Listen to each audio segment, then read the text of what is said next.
जोंख्लाब दानसोरां गपाल सोमेन मेन'का आरो बिनि उनाव दैमुगुरिनि उर्सिं मुसाहारि सन्तुलि मुसाहारि रश्मि मुसाहारि दमन्ति बसुमतारि दैमुगुरि माइनाव बसुमतारि दैमुगुरि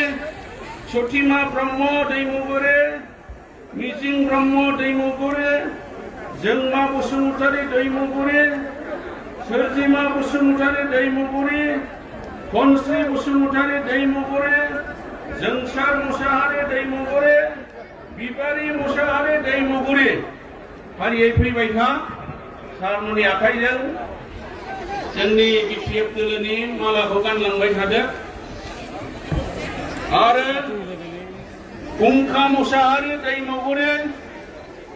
जयमती मुसाहारि दैमुगुरि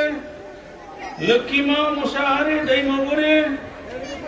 माइसालि मुसाहारि दैमुगुरि बिजुलि मुसाहारि दैमुगुरि बिथांमोना गासिबो दैमुगुरिनि जोब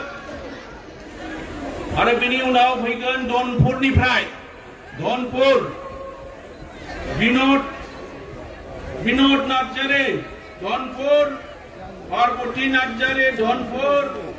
नाथुर बसुमतारि धनपुर बिराज बरगयारि धनपुर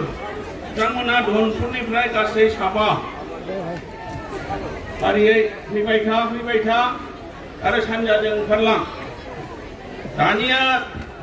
सैत्य नं बिसमुरिनिफ्राय सैत्य नं बिसमुरिनिफ्राय गासै 7 जन लीले नार्जारि प्रमिला नार्जारि सले बरगयारि चन्दना बसुमतारि रिनुमा नार्जारि मेरगा बसुमतारि फैलाव नार्जारि बिथांमोनहा सैत्य नं बिसमुरिनिफ्राय आरो दानिया बिदासि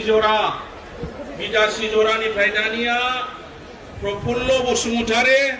जायफोरा नाम गाबज्रि जाबाय बिथांमोनखौ